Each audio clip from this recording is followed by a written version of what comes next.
Right then, this has been a long requested video and I'm going to be testing the water basically for DUNE content. So if this video does well, if you share it, if you like it and it gets enough views, then I will continue this as a segment on the channel. It will not replace Warhammer 40k Mondays, do not worry, but obviously it will then take another day and we will continue in the DUNE content. So today I will be discussing and explaining and exploring the sandworms. The sandworms were a native life form on the planet Arrakis. It lived, of course, in the vast deserts and sand dunes that stretched across the surface of the planet. To put it simply, the sandworm was an essential factor in the creation of the spice melange. Sandworms lived under the sand. They were attracted to rhythmic vibrations upon the surface. They would breach in pursuit of the origin of these vibrations, and this was always in an effort to defend their territory, as they are highly territorial and highly protective. To that end, to see a sandworm and live to tell about it was extremely rare, save for the mysterious Fremen, who had achieved some kind of mastery over the beast. Physically, the sandworm was an extremely impressive beast, as they are the predominant life form on Arrakis, and they were both honoured and feared, vital and deadly. The sandworms were extremely territorial, and as soon as two worms sensed each other's presence, they let out chuffing roars of challenge, bellowing, melange-smelling exhausts from their cavernous throats. In size, the sandworms could achieve an enormous measurement. Dr. Yu cited that specimens up to 450 meters long had been spotted by observers in the deep desert.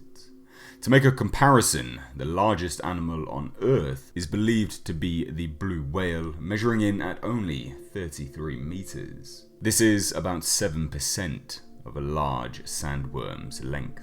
Many things commonly associated with Arrakis are surrounded in myth and mystery, and the sandworms are no exception. Some people believe that worms from 700 to even 1,000 meters existed in the southern pole regions. However, this has neither been confirmed nor denied. As the sandworms are extremely difficult to study due to their volatile nature, there is not a great deal known about them. This is, of course, including their age. We do not know the longevity in which they live, however, it has been estimated in the thousands of years. Physically, their skin is extremely thick, rough, and orange-coloured, similar to the sand in which they live. It served the simple function as armour and was comprised of many scales, each a few feet in size. These scales overlap and they interlock to form the armour that protects them against internal sand invasion. As the Fremen discovered, this armour, while all but impenetrable, could be exploited. By prying open one or more of the scales, the integrity of the armour would then be compromised. Sand was now free to enter into the sandworm's softer insides. This would cause intense irritation for the sandworm. The beast would then roll itself until the prone scale was at the highest point from the desert floor, thus minimizing the amount of sand that could enter. The Fremen, poised to ride the beast as it rolled its open scale towards its highest point, could literally mount the worm. As long as the scale remained open, the sandworm would not submerge. The Fremen would then place hooks towards the front of the beast to control the lateral movement, and as a result, worm riding became a viable and even sacred method of transportation for the Fremen. The Fremen would in fact use the sandworms to cover vast distances. The distance in which a Fremen would ride a sandworm was measured in sandworms, and this is done until the creature was exhausted and allowed to submerge, thus continuing in its life. A 20-worm ride would be an extremely difficult journey. The sandworm's internal workings resembled that of a massive blast furnace, producing intense heat and flames. This in turn provided the environmental link of supplying oxygen to the nearly plantless Arrakis. The mouth was positioned at the forward end of the creature and could easily consume gigantic objects such as spice harvesters. The sandworms do emit a particularly strong, flinty, cinnamon-type smell, especially from their mouth. Some say a sandworm can be detected by their smell before they are seen. The presence of the spice melange was so intense, and so was its odour. With respect to an approaching sandworm, as it begins to reach its breach point, this is then often indicated by dry lightning that frequently occurred in the area. This is a result of static electricity being discharged into positively charged air. As for what these massive beasts eat, the sandworm's diet was sand and other inorganic and dry components of the Arrakis crust. It is often believed they sifted the sand plankton for nourishment. Although they do eat, they do not drink. Water is fatal to a sandworm, even in small doses. Water that entered a sandworm's body would act as catalyst to accelerate its metabolism to the point that it became unstable, and its vital biological functions failed. This was a violent and presumably painful death for the sandworm, and it was occasionally necessary, however, since the byproduct of the sandworm-water mixture was the highly toxic poison called the Water of Life, which the Reverend Mothers used on various occasions. To those living on Arrakis, the planet's population of Fremen, the creature is a spiritual symbol of their faith, and they saw them as physical embodiments of the one god of their original Sensuni religion. Within Fremen culture, the sandworm had several additional names, notably the Maker and Shai Halud, which variously meant Old Man of the Desert, Old Father Eternity, or Grandfather of the Desert. Young sandworms were used by the Fremen for special ceremonies. Inducting a new Sayadanas or Reverend Mothers was a prime example of the sandworm's essential cultural impact.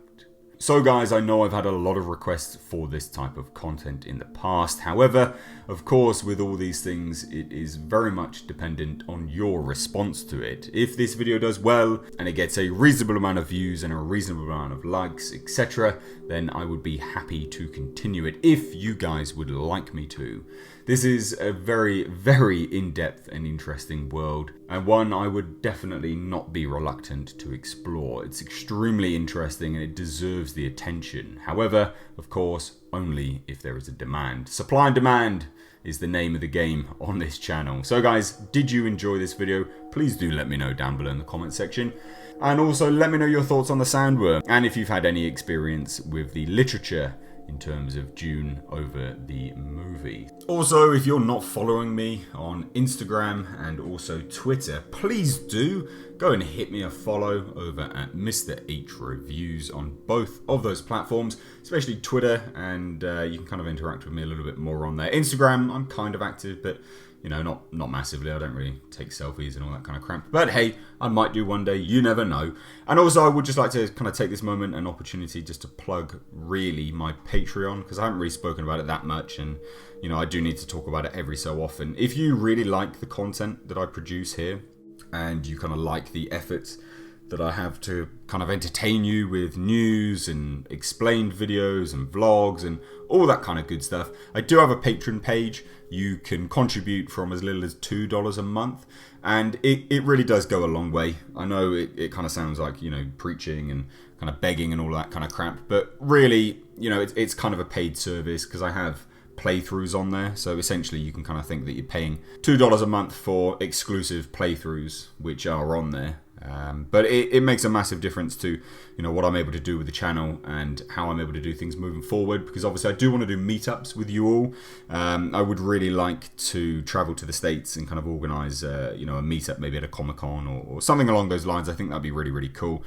And, you know, Patreon allows me the opportunity to do that, but it also allows me the opportunity to upgrade stuff for the channel. You know, if you like the quality of the content which I produce and how I produce it, and especially the vlogs that I've been doing recently, it's all from Patreon money. So, you know, I do have to take the opportunity to speak about it, especially as the channel gets demonetized quite a lot, and, you know, and I get copyright claims come through the asshole. It's absolutely ridiculous. So, yeah, I have to say it, but if you like it, go and check out my Patreon page via the link in the description box. There are also Patreon-only live streams as well, so you can have access to them. But hey, I've rambled for too long. So guys, I've been Mr. H, and I will catch you in the next video.